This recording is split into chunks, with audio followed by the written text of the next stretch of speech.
Good evening. I'm Savannah Guthrie in tonight for Brian. In matters of war and peace, we hear a lot about the lines that cannot be crossed. And today we heard another, the red line, the point at which Iran is believed to have what it needs to make a nuclear bomb, and the last moment anyone could try to stop it.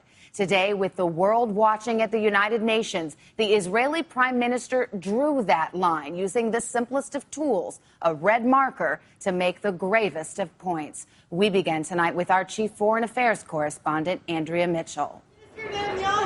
Trying to mobilize the world against what he sees as a threat to Israel's existence, Benjamin Netanyahu armed himself with a simple cartoon to illustrate how close he says Iran is to developing a nuclear weapon. This is a bomb.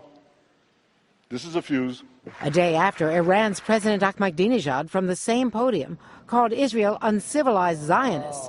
Netanyahu said Tehran was already 70% toward getting enough nuclear fuel for a bomb and has to be stopped within months. If these are the facts, and they are, where should a red line be drawn? A red line should be drawn right here.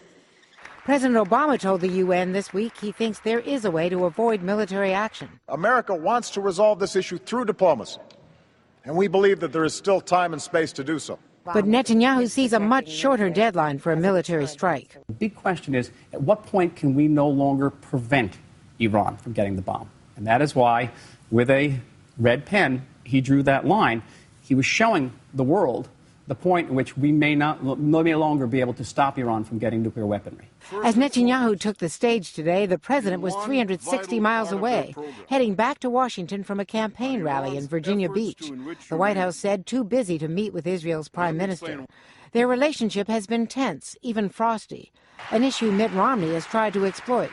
President Obama has thrown allies like Israel under the bus. But on this, the White House feels it is more in tune with most voters. I've executed on my foreign policy, and it's one that the American people largely agree with. So, if Governor Romney is suggesting that we should start another war, he should say so. Tonight, Hillary Clinton is meeting with Netanyahu, representing the president. It's still unclear how much of today's tough talk is intended to do something sanctions have not achieved, get Iran to negotiate. Savannah. All right, but to the central point, Andrea, how close is Iran to the point of no return? There is a big difference between American intelligence and Israel's view. The U.S. feels there's at least a year, then more time, and that there's no need to take military action this quickly.